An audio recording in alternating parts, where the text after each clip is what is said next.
Welcome to What's Up at Work, the podcast that's all about real talk with the company leaders shaping Northeast Ohio's top workplaces. We're diving into the stories, strategies, and sometimes hilarious moments that come with creating the thriving teams that drive the region's most successful businesses forward. Whether it's a CEO sharing their leadership philosophy or an HR exec spilling their best people-first strategies, we're here to give you insights you can actually use to build a better workplace. Hit play and let's talk about what's really up at work. Welcome back to What's Up at Work, everyone. I am Sam Clyde Schroeder, Vice President of Sales and Marketing at ERC. And today we're talking about what it takes to define your era as a leader, how you decide what matters most when you step into a big role, and how to turn that into something people across the organization can get behind. My guest today is Tom Williams, former chairman and CEO of Parker Hannifin, one of the largest companies in the country, headquartered right here in Northeast Ohio. During his time there, Tom set direction for more than 60,000 employees, built a culture where safety and engagement came first, and introduced a purpose that connected the company's work to something bigger. Let's get started. Tom, welcome to the show. It's so great to have you here. Nice to be here, Sam. Yes. To kick things off, I want to go back to when you first stepped into the CEO role at Parker. Before you landed on what you're going to focus on as a leader, how did you go about figuring out what needed to change? We looked at how we were performing versus the market, how we were performing versus our competitors. And I went to this class at the beginning of my tenure where they asked me to write my retirement speech. Wow. And I thought that was a little unusual. I've only been in a job 3 or 4 months, write my retirement speech, but it helped me to focus on kind of the end in mind. How did I want to finish my time as CEO? What would I like people to think about me? And if I'm up there speaking in front of people on how my tenure was, what did we accomplish?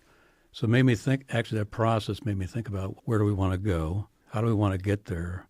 And why? Why are we going to make changes? And that really started the whole what I wanted to do as CEO was that process. Wow. So writing your retirement speech, that's a pretty interesting exercise. Do you remember what you said? I do. I talked about safety, engagement, and ownership, the first thing I wanted to be known for. I talked about being a top quartile company. I talked about being a great generator and deployer of cash, which are we started with those 3 things as the strategic themes of the company. Then later on, we added purpose. But that retirement speech framed a lot of what we did. Wow, interesting. Okay, and we get into those strategic themes big time later in the show, and it's interesting that you, going right in, identified those as things you wanted to focus on. And how did you decide what not to change? There were a million ways you could go. What was the criteria for what you should just leave alone or didn't need to go there? I think the culture of the company was fantastic. It was I described it as being competitive and compassionate. I liked that part of it. I wanted to kind of just enhance the performance culture side of things, but there was so much goodness there already. We're a 107-year-old company. There was decades and decades of good things that came before me. So it really was, how do I build upon the success of the past and take it to the next level? Absolutely. And for someone just coming into a CEO role like you were, what advice would you give them about defining their era and setting the right tone from the beginning? Yeah, I think there's kind of 3 generic things that I would talk about. One is strategy, second is talent, and the third is organization design. Now, obviously strategy varies by product and by service and what end market you're in and what kind of competition you face. But of those 3 things, I would focus on talent. If you get the first who, what I mean by that, if you're a board, the first who is who's CEO. So get that selection right. If you're CEO, how do you make sure that all the top executives you have are the right people in those jobs? If you get the first who, then the other strategy, the other talent, and the org design will flow from that. If you get the first who wrong, you're going to struggle with those 3 things. It's, what do they say, building a castle on sand? Exactly. Yeah. All right. That's really interesting and excellent advice that makes a lot of sense. All right. So, Tom, as you stepped into the CEO role, you defined your time through strategic themes, as you mentioned, and we'll get into those in a bit by each one. But the themes themselves essentially told the company where you were going, right? Why was it important to you to define your time as CEO in that way instead of just saying, let's try to improve everything? What led you to those things? People are so busy. You have so much time on your hands. You only got so much resources, capacity, all those kind of things. So I wanted focus, and I felt if we focused on those themes, they would just by natural flow, pull everything else with them. And people have a lot on their mind, so I wanted to have things I could continuously talk about, like a drumbeat. Mm-hmm. Every time they saw me, I was going to talk about the strategic themes, and nobody ever had to guess, hey, I wonder where Tom wants us to go. Mm-hmm. Were you tying everything you were sharing back to those themes? Yeah, I was like a broken record. Every time I got up, I always started with safety, how we're doing safety as far as the company, how we compared to the best-in-class safety companies, talked about engagement, those kind of things. I showed how we were doing on performance on top quartile and how we were doing on cash generation, et cetera. But I had every month, every quarter, every chance I got, I talked about those strategic themes. And in particular, what was surprising for people was I always started off with safety. Mm-hmm. And nobody had ever done that before. Even when I did earnings calls, there's very few CEOs that actually start their earnings call talking about safety. Mm-hmm. We can get into why I did that, but that really sent a very loud message that if he's even starting an earnings call talking about safety, this must be the most important thing going in the company. Mm-hmm. And that set the tone. So let's dig into safety as that first strategic theme. And first of all, I am curious, can you define it for us before I get into how in the world did you start off earnings calls with safety? But what does safety mean? What did it mean inside of Parker? The output metric is how many safety incidents you have per 100 team members. And that's a common metric that you compare yourself to other companies. OSHA has metrics on that, so it's a common metric. But you want to look at near misses and all kinds of other more proactive safety things. But the whole reason why we focused on safety, if you want people to care about the company, you have to demonstrate you care about them. And the easiest way to demonstrate you care about somebody is say, I care about your safety. Mm-hmm. And by doing that, you create this trust where they know you have your back. Mm-hmm. And if you get them focused on safety and that ownership and engagement around safety, then it's very natural to add quality, cost, delivery, things that are a natural part of a natural lean system. Mm-hmm. And that was one of the key things. The other part, if you look at data, there's a high correlation between safety, engagement, customer experience, business performance. You could plot that, and they're all in the same quartile. But within our company, and if you looked at other best-in-class companies, same thing held true. So we knew if we did safety really well, you couldn't do it unless you had the engagement of the people and you had ownership. And really, the output I really wanted out of safety was ownership. I wanted to create 60,000 owners. Not that they would be an owner, say like they own the whole company, but they should own their cell, they're part of the manufacturing floor, or own their function, and feel like they're a real owner. And the example I always use, if you think about if you rent a car and how you feel about that car versus the car you go out and buy. Mm-hmm. So I wanted owners, not renters. And there's a passion and an energy that comes if you're an owner. And if you can and it's naive to think you'll get all 60,000 people to truly feel like an owner. But if you can get a significant number of them, nobody can beat you. Because if you're an owner, there's an energy and a drive that comes with it. It's pretty hard to beat. Let's talk about how you got that buy-in for a second. You have 60,000 people, and yes, not everyone is going to own their responsibilities like that, but the majority, it sounds like, were. How did you make sure that they actually were bought in? One thing that you've said is if you want people to care about the company, you have to show that you care about them. That's a line that I've heard you say. So how did that tie into engagement and all of those things that you were talking about plotting a minute ago? Yeah, you can't get safety performance just by talking about it. You have to get the people involved that are doing the work. And we actually had a process called high performance teams that did that. So very early on in my career, one of my second job I was a second shift supervisor. And when you're on an off shift and you're in a factory and it's maybe you and some other supervisor and you've got 30 or 40 people working for you, you pretty quickly realize that it's the people doing the work that really know what's going on. And that you're coming fresh out of college or wherever you happen to come from to take that job, you recognize you know very little and the people around you know a lot. So the trick as a leader is how do you get that knowledge? How do you make them feel like they matter, that they belong, that they feel involved? And we called it high performance teams. It's a way of whatever that natural values team was in the factory, we formed a team around that, and they were responsible for the safety of that area, quality, cost, delivery. And we had point people that would be assigned each one of those star points, and they took leadership responsibility for the team on tracking those things and coming up with ideas, and they would work with engineers and supply chain people, et cetera. So it was traditionally, if I go back way back when business first started, it was the boss that supposedly knew everything, barking out directions to all the people. Obviously, I'm exaggerating to make a point. Yeah. That's not how you want to Right. get people motivated, plus the people doing the work know what's going on. Exactly. So this is what was the process we utilized to have people more engaged, more involved. And that framework allowed us, when we said safety was the most important thing we're going to do, it created that natural ownership engagement of our folks. And we measured engagement. We did a survey every year, sometimes every 18 months, and we'd ask the similar questions, and we would see what the answers were. We had answers for the total company. We had answers by plant. And if you were a supervisor and you had more than 5 people working for you, you got your own score on engagement and empowerment. And we tracked that religiously. And if you didn't do well at that, you weren't going to last long in that job. I want to dig into just the engagement piece for a second, because you said you were measuring it really closely, which there's an expense to that. Energy for you, you have to really believe in it. How did you see employee engagement tying back to your financials? We saw it real time. When I started, we had 125 divisions. We consolidated a bunch. So today we have around 85 divisions. Very decentralized, so 85 general managers with 85 P&Ls. That very much linked to performance.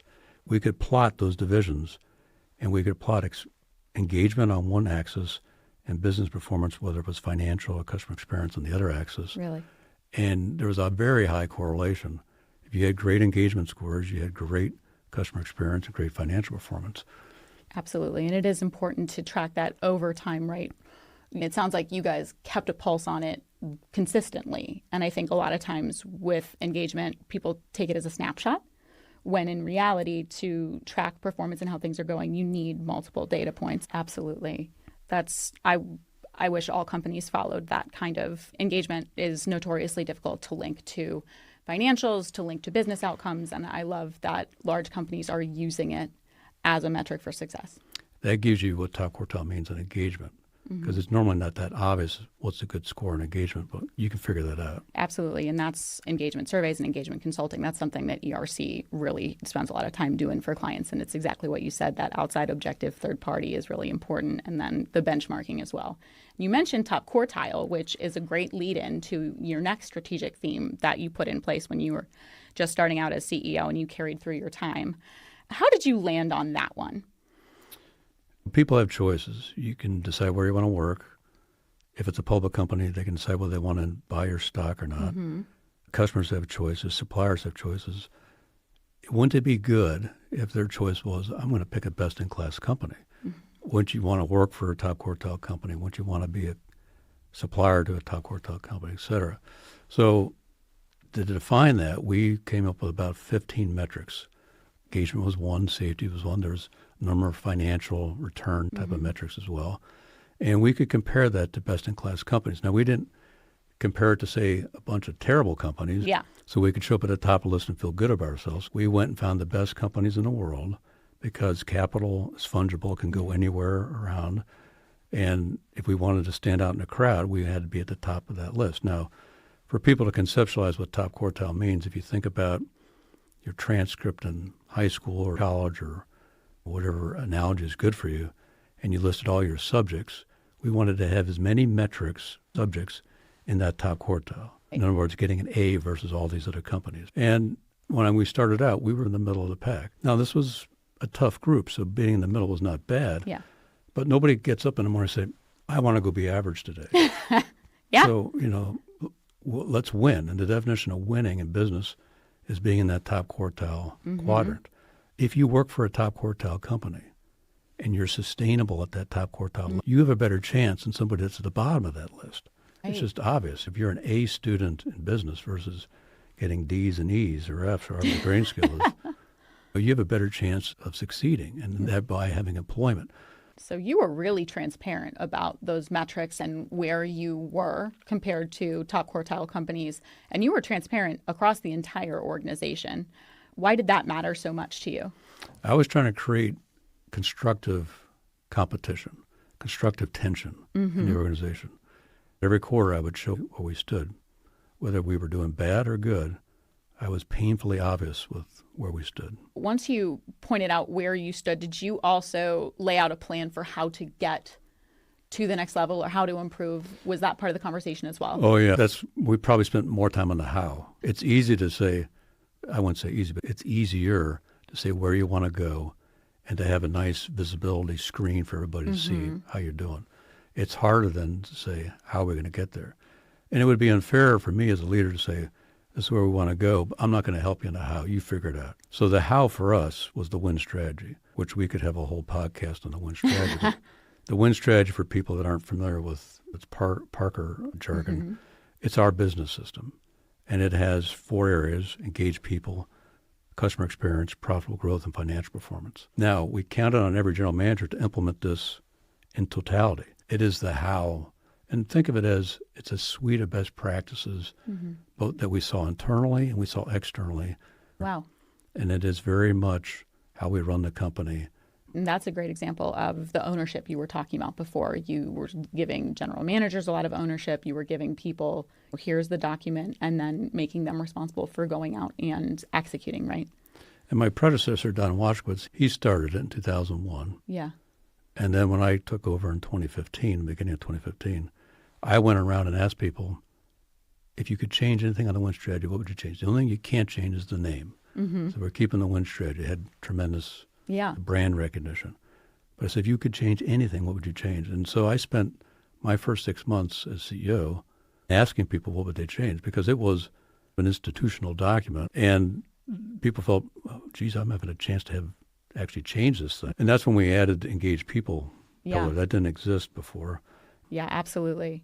All right. So your next theme, you wanted to be great generators and deployers of cash, right? And so for leaders who aren't leading large public companies, or those of us who just need a little explanation, can you explain what Parker really meant by that strategic theme? I had a shareholder come into me, and what the shareholder was telling me is that we're entrusting you, Tom, on behalf of all of our shareholders, and I'll get to your private side of it, to make capital deployment decisions on our behalf. And he quoted some numbers. So you'll probably deploy $18 billion in your tenure. He didn't know how Only long. $18 billion? He didn't know how long I was going to be CEO. We ended up deploying $25 billion. Okay. But he was directionally correct. The whole point, if you had to pick one financial number to be great at, it would be cash flow. Because whether it's a financial crisis, a pandemic, you want to have a company, a business that can generate cash in good times and bad times. If you're a private company, regardless of being private or public, it allows you to pay your people, to invest in the company, to develop products, services, to invest in marketing, innovation, all those kind of things. And then if you want to acquire a company, you need cash flow to do that. You've got to be great cash generators. Where you put your money is important to you, and you want it to provide a return for your people. And in your situation, there's so much transparency, like all eyes on you. People have invested in your company. How much pressure did you feel from that? Were you comfortable owning those decisions and you felt like you were in control and on top of it? Or were there ever moments where you were like, oh, shoot, I'm accountable to all of these people and they can see every move that I'm making? That makes me sweat a little bit. Every CEO, if they're honest, feels that pressure because it's natural. You don't normally aspire to the job unless you want that kind of pressure. So I wanted that. But believe me, every time we had an earnings call, I knew I had 60,000 people counting on me to create the right kind of message, to deliver the right kind of results. Obviously, they helped deliver results. I was just the spokesperson for the results. But a lot of their livelihood tied to how well the success of the company is doing, because there's other plans that the companies have to help with your total compensation besides just your pay. Absolutely. And that was a big part of how people define success. And nothing made me happier when people come up and tell me, hey, I was able to send my child to college because of Parker stock, or I was able to do this or that because of the Parker stock. And even people that weren't comfortable investing in the stock, I would just tell them that, again, it's an indicator of the health of the company. If your share price and the value, because share price is just a reflection of the value of the company. Absolutely. And I think your last strategic theme, it's on the opposite end of the spectrum. It's one that you introduced later, which is purpose. And unlike being a great generator and deployer of cash, purpose is a lot less tangible. So let's talk about why you chose to introduce that strategic theme to begin with. I had a leadership meeting, and I said, leading with purpose was the theme of the meeting. We hadn't written our purpose statement yet, but I started planting the seed. And really what I was looking for is yes, safety was important, engagement, ownership, those kind of things, being top quartile and generating cash and deploying it. But I needed something that tugged on the heartstrings more, that would enable people to feel a connection personally to the company. That was more than just a number or a goal or just getting a paycheck. What were we doing beyond that? So why do we exist? Why is it important to be part of Parker Hannifin? And we did a lot of benchmarking externally, and we wrote those 9 words, enabling engineering breakthroughs that lead to a better tomorrow. And enabling, the very first word of the purpose statement, we're 60,000 folks. We're not 60,000 engineers. While we were an engineering-centric type of company, I wanted everybody to feel part of that purpose statement. So everybody's an enabler, from myself to every single person. We all enable something.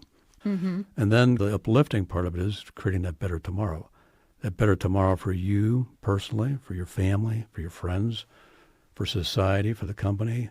We did a purpose video, which was very much like a movie that would show all the Parker technologies and the applications in use so the people in that plant could understand and had their own kind of purpose feeling. We had a purpose book, and I wanted this purpose book to be very much like a book you would read to a child. Yeah. I wasn't trying to dumb the purpose statement down, but I just wanted pictures and simple words, big themes. So we actually rolled it out in 2019, and obviously we didn't know the pandemic was coming, but the pandemic came early in 2020. And it acted like an accelerator to getting the purpose ingrained in people. So it really connected the dots much more rapidly than I think if we hadn't had it. Obviously, I didn't want that. But I would characterize it as our North Star. I got to ask, did you write that purpose book? No, I had a lot of help.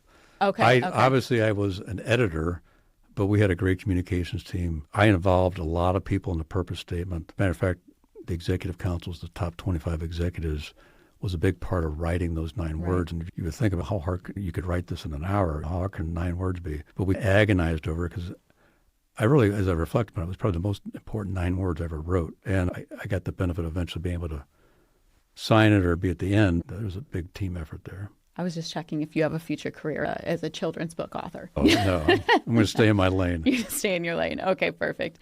For listeners who might feel like purpose is too soft to be a real cornerstone of a business because it doesn't tie back, at least not obviously tie back to financials in any sort of clear capacity, what would you say about this impact on performance and results?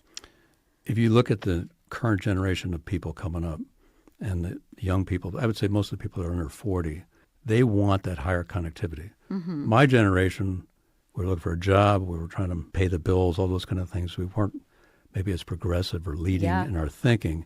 Today's generation, they're goal-oriented, but they want to have a purpose. They want, what am I doing that makes a difference? So besides the purpose statement, we also allow people with their time, the Parker Foundation, other things to give back voluntarily and through various charities, et cetera. So creating that extra purpose, again, it's all in the theme of creating that better tomorrow. If you want to retain talent, this is how you attract and retain people. People just don't want to work for a place that barks out orders and demands excellence and expects they're going to get it. Yeah. You've got to motivate people and have an intrinsic tie into them. Yeah, and keeping your talent, especially your top performers, around. There is a very clear line from that to financial performance. For sure. So you've led one of the largest companies in the country, and you've spent time with countless other executives. When you think about the next generation of leaders that we were just talking about, what do you think they need to be focused on right now? I'll be a bit of a broken record. I'm going to go back to one of the early questions you had. Strategy, talent, and org design. They're generic, but they never go out of style. There we go. And get the first who. Yeah. And then obviously you got to come up with your own version of Win Strategy, your own strategic themes, all those things that we've been talking about on the podcast. But those 3 things, every time I went to a division, I was looking at those 3 things. And in particular, do we have the first who? Do I have the right general manager there? If you get those things right, because A players hire A talent around them. Yeah. C players tend to hire B's and C's around them interesting. as well. Okay. And so we want to have A players and those, but that's why we focus so much on talent and getting that first hoop. Okay. And I love what you said. That never goes out of style. But also, Kelly Keefe, our CEO, ERC CEO, who you know, she always says, heavy is the head, man, because it's not all glamorous, which when people look at the CEO role or a top leader role, they're always like, wow, wouldn't that be nice? Wouldn't it be cool to make all those decisions? But there's a whole flip side to there's a lot of weight and responsibility that comes with that. So if you're talking about misconceptions or things that even when you were starting off as a CEO that you thought but ended up being totally the opposite, what would you say those were? That's a great question. That's a hard one. In general, when I think about my time, I should have gone faster on people decisions and should have gone just faster in general. Now, I thought I was going pretty fast, and the people that worked for me thought I was going fast, and times they thought I was going too fast. But as I reflect on it, don't think you're going too fast. In general, life, when you reflect on it, you take too long to make some decisions. Now, big, important decisions do require a certain amount of time, but you don't necessarily have to go slow. In general, if I think back during my time, going faster would be a theme I would do over. But I was pretty happy with how things turned out, very fortunate. Yeah. What makes leaders is the people around them. Surround yourself with people that are better than yourself, and you get a good chance of being successful. Right. I completely understand what you're saying, and that makes a ton of sense. All right, Tom, we've reached a fun point in the show now. This is called HR Hot Seat. These are rapid fire questions, but you can answer in as much or as little detail as you want.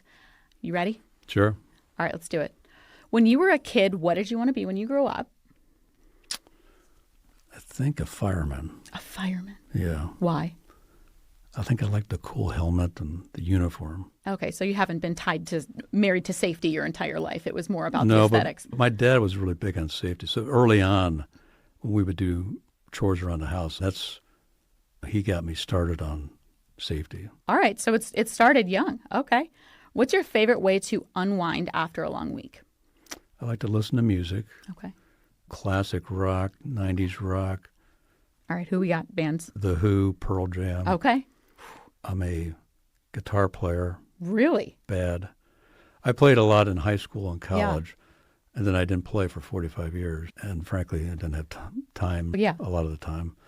But now I'm trying to pick it back up. You can be amazed at how bad, after 45 years, it's almost like I had to restart all over. But I like to play the guitar. I like sports. Yeah. My favorite thing is to be with my grandkids. That would be the best. Yeah. That's interesting factoid about the guitar. That's unexpected as music choice, too. You have pretty cool taste, Tom. It was better than the trumpet. My mom had me start on the trumpet. Trumpet's not cool. Guitars are much cooler. No. You had the right move. The cool factor is all with the guitar for sure. All right. When you actually get free time, which I understand, even though you're retired from Parker, you still don't have a ton of it. How do you like to spend it? I still like business, so I still do between the boards I'm on and some of the investments that I'm doing. But the family and grandchildren, I'm a big sports nut, all the local teams, et cetera. So I enjoy all that. What's your favorite thing to do with your grandkids? Just be with them. We were down in Atlanta this weekend with them and went to all kinds of baseball games and throwing the ball with them and just hanging around with them. Just hanging around. Oh, that's so much fun. All right. Is there a daily habit or routine you've stuck with over the years and you still swear by? Yeah, going for a walk every morning. Every morning? Every morning. Besides just being good for you. And as you get older, it's good to kind of move around. Yeah. You don't bounce out of bed the same way you did when you're in your 20s and 30s. But yeah, walking is my go-to for sure. Yeah. All right. Who's someone in your personal life who inspires you? So people have asked this to me a lot, and there's lots of leaders that have inspired me. And I used to do we have all these trainees that we bring in. We had several hundred, and I would do like a Q&A with them at the end. They'd always ask me who inspired me. And I'd answer this the same way as my wife. And she has this knack, because she's not in the thick of things, but she's been listening to me for 45 years patiently, which is thankfully she's been doing it. But she has this common sense and this way of kind of cutting through the noise, which was very helpful. Not that she'd be making business decisions for me, but just being a good sound. It helps to be a good listener. Yeah. It helps to just be there. And I think the thing she probably helped me the most is she gave me a lot of rope to try stuff. and never feared that I was going to fail. That what's the family going to do for food and all that. She gave me enough rope to try things. And frankly, if she hadn't done that, I wouldn't have been able to have the career I had. Oh, that's wonderful. And also to have someone who's understanding of your path and what you want to do. Your job had to have taken up a lot of time and a lot of energy. Yeah, she was patient, and she was a great mom and taking care of. Yeah. I look at my two older sons that have children. Yeah. They are great dads, and they're much more active. And I guess I had to reflect back. But I had jobs that really didn't allow me as much time. And fortunately, you become CEO usually typically later in life. Your children are older and can sustain themselves and all those kind of things. And thankfully, Jan, my wife, was very supportive of me trying that. And lots of times I'd be in the study for days on end. She always knew when there was an acquisition going on because I was gone all the time or traveling, all those kind of things. So it helps to have that. Yeah. Oh, that's awesome. All right, Tom, this has been fantastic. Before we wrap up, I just have one last question. You've talked about clarity, purpose, and people as the foundation of your leadership. If you had to leave people with one piece of advice that really defines a great leader, what would it be? Leaders help the people around them be successful. So if you want to be successful, don't focus on how you make yourself successful personally. Focus on the people around you being successful. Yeah. Then when they're wildly successful, guess who gets to be successful? You do. Yeah. That's simple and perfect. Tom, thank you so much. Again, great episode. It was so nice to have you here. And that's it for today's episode of What's Up at Work. Huge thanks to Tom Williams for sharing the blueprint for defining a leadership era and why purpose plus engaged people equals performance. If you enjoyed this conversation, be sure to subscribe, leave a review, and share it with a colleague. Make sure you never miss an episode. Until next time, keep leading, keep learning, and stay curious about what's up at work. We hope you enjoyed this episode of What's Up at Work. Now it's time to get out there and start building better workplaces. If you need help with where to start, ERC has your back. Head to yourerc.com for exclusive HR tools, insights, and resources to help you attract and retain top talent. And keep tuning into What's Up at Work for more strategies and secrets to help leaders like you create thriving workplaces. Thanks for listening, and we'll see you next time.